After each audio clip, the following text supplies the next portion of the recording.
El barrio, una palabra que podemos llenar de significados. Solo falta traer a la memoria una situación concreta.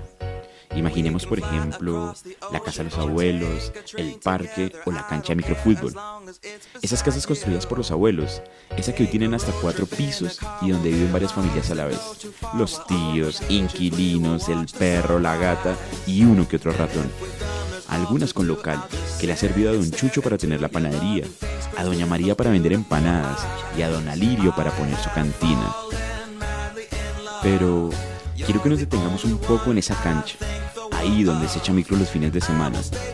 Valdría la pena preguntarnos por qué llegan personas ahí, quién puso esos arcos y quién le puso cemento. Además, se tomó la tarea de pintarla. ¿Y quién convocó a esos jugadores? Que los hizo amigos o rivales, tantos jóvenes, niños, adultos, compartiendo un espacio, llenándolo de contenido desde la fraternidad hasta el conflicto, las risas, gritos de gol. En medio de esta añoranza, viviría otra vida entera en mi barrio.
Hola parceros y parceras, bienvenidos al segundo capítulo de Cómo es la Vuelta.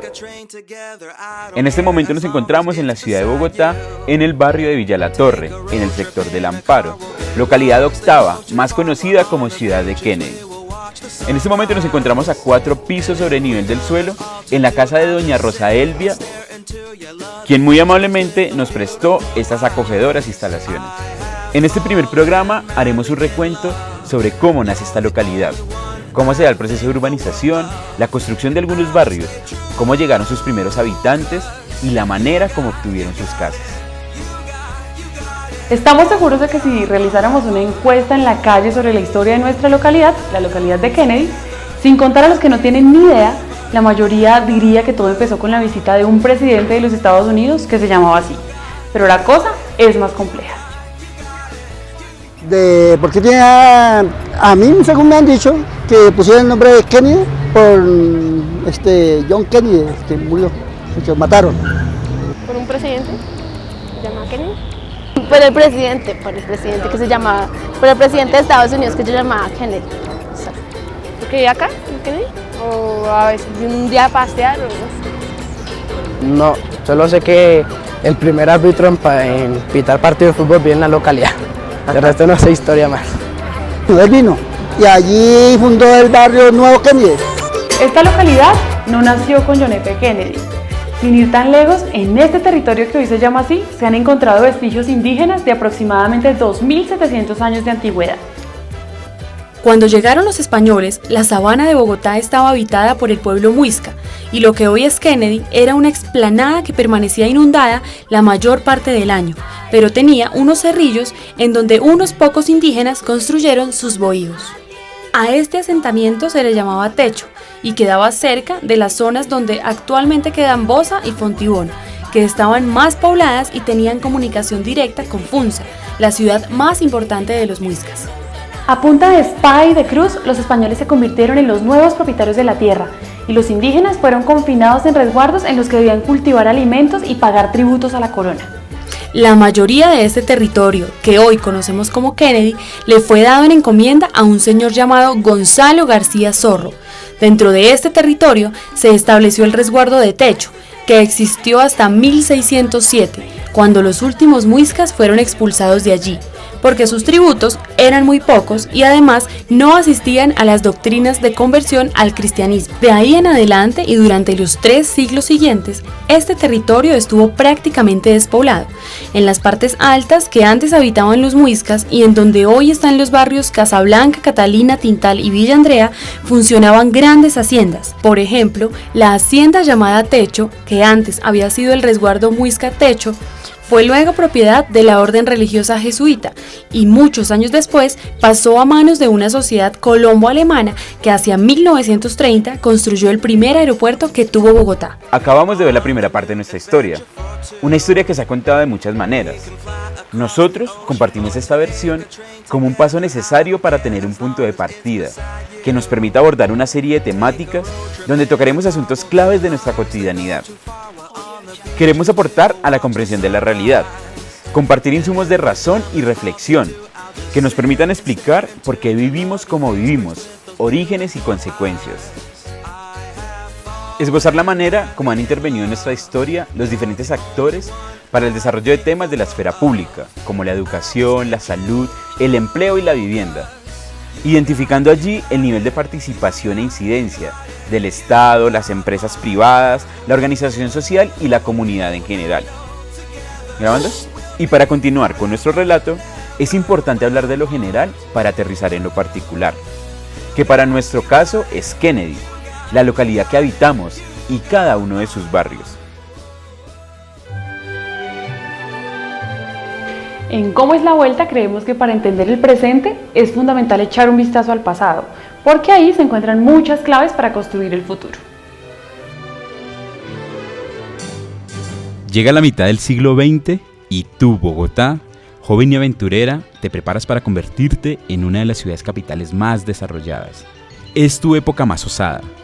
Quieres dejar atrás tu imagen provinciana para convertirte en una chica cosmopolita, ser relacionada con la modernidad, servir al desarrollo estratégico del continente y a nivel mundial ser influyente en los medios de comunicación, en la política, el entretenimiento y la moda. Por el esnovismo de la época, tus políticos y empresarios le dan la espalda al campo y te venden como el lugar idóneo para el desarrollo de la industria y el progreso económico, para cualquiera que quiera llegar a vivir en medio de tus travesías. Por eso, te aventuras en la construcción de un aeropuerto, al que inicialmente llamarás Techo. Allí te codearás con grandes personalidades, políticos, empresarios, inversionistas y uno que otro curioso turista. En la década de 1920 comenzó la aviación comercial en Colombia. Scapta, una empresa barranquillera de socios alemanes, precursora de lo que hoy es Avianca, construyó el primer aeropuerto de la ciudad en los terrenos de las haciendas de Techo y Chamisero. Este fue el inicio de la era urbana de nuestra localidad. De los años 20 a los 40 se realizaron construcciones como el aeropuerto, el hipódromo, la Avenida de las Américas, la construcción de la fábrica de Bavaria y a su alrededor los primeros barrios obreros como La Campiña y Carvajal. En 1932, el presidente Enrique Olaya Herrera ordena a la administración contratar los servicios de Karl Brunner, un importante arquitecto y urbanista austriaco con amplio conocimiento de los procesos urbanos latinoamericanos, para dirigir los trabajos encaminados a organizar el departamento de urbanismo y diseñar el primer plano general con base en un plan regulador que permitiera poner a la ciudad en el lugar de las urbes más modernas del capitalismo desarrollado. Sin embargo, pese a los intentos del viejo Karl Brunner por diseñarte y organizarte, no reflejabas el aire innovador de las muchachitas de tu edad, París o New York. Te veías un poco anticuada y obsoleta. Debías evolucionar para adaptarte a las nuevas exigencias del auge capitalista en el mundo. Entonces, aparece en la escena el padre de la arquitectura moderna, Le Corbusier. En 1949, la alcaldía de Fernando Massuera contrata a un prestigioso arquitecto llamado Le Corbusier para que diseñe un plan piloto que regule la urbanización de Bogotá hacia el futuro. Ese plan se convirtió en ley en 1951 y prontamente quedaría obsoleto, debido, entre otras cosas, a la llegada incesante de desplazados por la violencia política desatada por el asesinato de Jorge Eliezer Gaitán, lo cual obviamente superaba todos los cálculos realizados por este arquitecto. Ay, Bogotá, por tu afán de reconocimiento, este nuevo urbanista logra una vez más cautivarte con sus novedosos planos y propuestas, que te convertirán en una cándida y atractiva ciudad encaminada hacia el futuro, con su eslogan, la forma ligada al concepto de fusión. La ciudad tiene que ser útil a sus ciudadanos. Algunas frases del diagnóstico de Le Corbusier son indicativas de la situación urbana por esa época. Textualmente dijo: el desorden de Bogotá está en los nuevos barrios.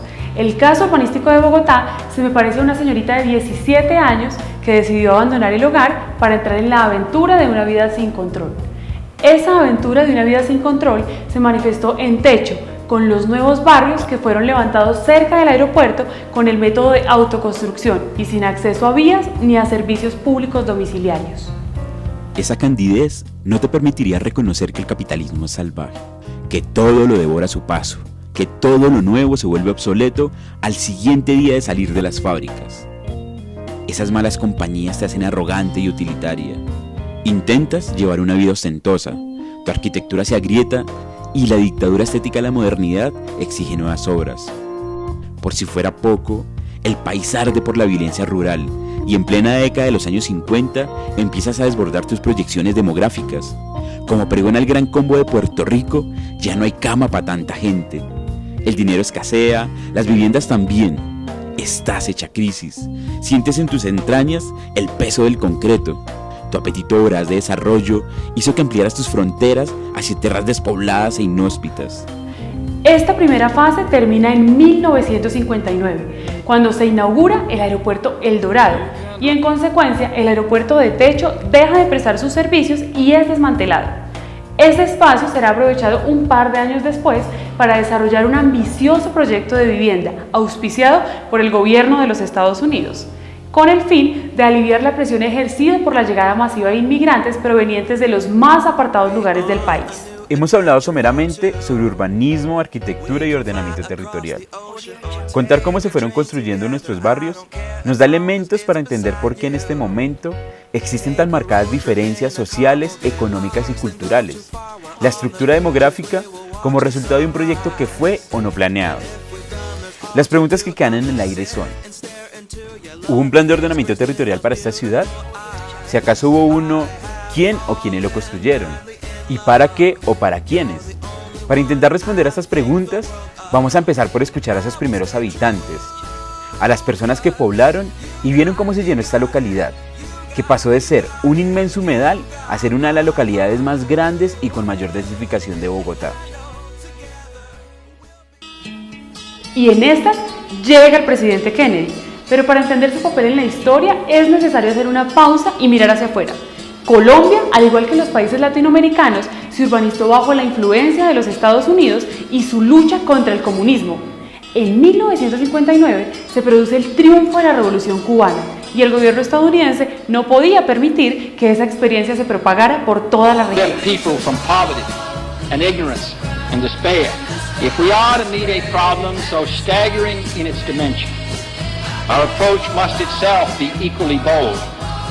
An approach consistent with the majestic concept of Operation Pan America. Therefore, I have called on all. Alianza para el Progreso en Bogotá se llamó Ciudad Techo y estaba ubicada en las inmediaciones de lo que había sido el aeropuerto del mismo nombre, aprovechando esa infraestructura básica que existía alrededor de él. Se trataba de un complejo habitacional de 12.000 casas, construidas en forma de ciudadela por los mismos beneficiarios. En otras palabras, como tenían todos los servicios cerca, construyeron una ciudad dentro de la ciudad. El sueño no tardó en desmoronarse. La Alianza para el Progreso, como lo anticiparon los espíritus lúcidos de América Latina, nació muerta. Solo vivió en la esperanza de un pueblo que creyó que ella le significaría ocupación, alimento, techo, salud, educación, cultura y esparcimiento. Y si bien al principio parecía que este programa iba a satisfacer todos estos anhelos, el modelo se agotó y fue sobrepasado por otras dinámicas más complejas. Mauricio Castellanos, historiador de la localidad, matiza la participación de Kennedy y afirma que la financiación provino de un préstamo con el Banco Interamericano de Desarrollo que abarcó tan solo el 30% del total del proyecto. El resto corrió por cuenta del presupuesto del Instituto de Crédito Territorial y el dinero y trabajo de los adjudicatarios. Colombia vivía entonces un proceso de industrialización que promovía las migraciones del campo a la ciudad, bajo la promesa de unas mejores condiciones de vida. Los campesinos eran tentados con los beneficios de la modernidad, pero al final eran la pobreza y la violencia lo que realmente los persuadía a huir. Las ciudades, por su parte, tenían muy poco o nada que ofrecerles. El auge industrial no daba abasto para la cantidad de gente que llegaba con unas costumbres que no eran compatibles con el ideal urbano que se proponía. No había casas, no había vías, no había acueductos, y sin embargo acá seguían llegando a construir un futuro impredecible con sus propias manos. ¿Alguien hizo mal las cuentas o fuiste vilmente engañada? Imagínate una gran cantidad de personas en este pequeño escenario, sin ningún tipo de condiciones. Ya no hay vuelta atrás. Las circunstancias están dadas. Solo queda avanzar y hacer de tripas corazón. Esta fue la aguerrida lucha que dieron nuestros abuelos por materializar o alcanzar el sueño de tu anhelada modernidad. Por un lado, la mente soñando el confort. Por otro lado, entre el sudor, el dolor, las enfermedades, los callos, las lágrimas, el cansancio, el hambre, la explotación, la esperanza y el amor. Sueños abocados entre cada ladrillo, palustre, cemento, con los berridos, los ladridos y la música popular de fondo, todo en medio del puro rebusque. Tu destino está en ser parte de una realidad polarizada, entre la vida que surge de los sectores populares pintados de pobreza y necesidad, y la élite que acumula, privatiza y explota los recursos. Básicamente estás entre la vida y la muerte, vas de lado a lado en las calles. Con el asesinato del presidente John F. Kennedy, sacas a relucir tu gratitud por los viejos amigos y decides, en homenaje, llevar como nuevo nombre su apellido. Ahora te llamarás como Kennedy. En la década de los años 70 llega la central de abastecimiento de Bogotá y tras ella la urbanización del sector de Patio Bonito. Las posibilidades económicas que muchos intuyeron con la construcción de Corabastos obligaron a varias familias a urbanizar haciendas y territorios de su propiedad.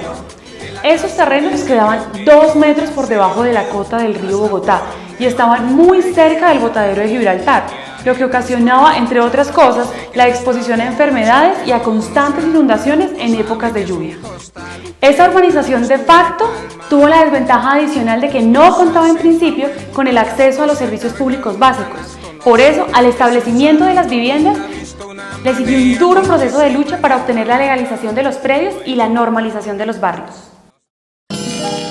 De esas luchas se desprendería posteriormente el Comité Cívico Octavo de Bogotá, creado en el año de 1978, para articular las exigencias de más de 30 organizaciones sociales en torno a la necesidad de tener en la localidad un hospital, una universidad pública, acceso pleno a los servicios básicos, más vías para llegar al centro, un polideportivo y una biblioteca. Era una época en la que las luchas sociales por el derecho a la vida en la ciudad bullían en todo el país y derivaron en un paro cívico nacional durante el gobierno de Alfonso López Michelsen. Un aspecto muy importante de esa plataforma mínima de 1978 es la exigencia que hacen las organizaciones para que se detenga el proceso de urbanización ilegal que según ellos es auspiciado por el mismo Estado. Así se hizo patente en la localidad la contradicción entre la ciudad normalizada y la ciudad anómica. La primera tiene acceso a la propiedad, al trabajo formal y a la educación.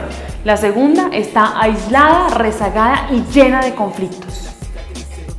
Ambas manifestaciones de una ciudad que más allá de Karl Brunner, Le Corbusier y tantos otros ingenieros, arquitectos, técnicos y hasta políticos y empresarios no había tenido tiempo de pensarse a sí misma. Bogotá y tantas otras ciudades pone en evidencia que si tal vez se ha pensado en la idea de ordenar la ciudad, ha sido en torno a intereses mercantiles y no en torno al desarrollo de la gente. La plataforma mínima cuenta que en el barrio Gran Bretaña, después de descubierta la estafa, el ICT se gastó los dineros que le quedaban a las urbanizadoras y que eran para terminar las obras. A pesar de las advertencias del Comité Cívico, en la década de los 80 continuó el auge de los urbanizadores pirata, aunque también se construyeron muchas urbanizaciones legales de clase media. Gran parte de los humedales de la localidad fueron rellenados con escombros para construir sobre ellos barrios como Villa de la Torre, Villa de la Loma, El Dintal, Dindalito y La Ribera. El esquema era el mismo. Urbanizadores ilegales le vendían a los desplazados terrenos supuestamente baratos, pero que se inundaban y no tenían ningún tipo de conexión a las redes de servicios. Todo comenzaba de cero, y se podría decir que en desventaja para los nuevos pobladores. Una excepción a esta regla la encontramos en las zonas de Timisa, Marsella, Mandalay, Castilla y Banderas, las cuales fueron urbanizadas legalmente por constructoras privadas y adquiridas por personas de clase media.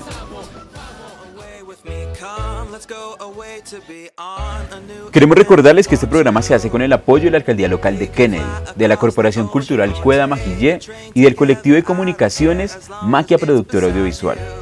Contamos con recursos del Fondo de Desarrollo Local y demostramos que se le puede dar un buen uso a los recursos públicos. Somos Maquia y nos sentimos orgullosos de hacer contenidos audiovisuales desde el barrio, desarrollar contenidos alternativos y de calidad, aportar a la transformación de nuestra realidad, aportar a un proyecto de país diferente. Los invitamos a ver nuestro siguiente capítulo, donde serán los habitantes de la localidad, nuestros vecinos, quienes nos cuenten de qué manera se urbanizó esta localidad, que hoy llamamos Kennedy. Despedimos este capítulo con una frase que le da asiento a esta poderosa iniciativa. Comunicamos la democracia, democratizamos la comunicación.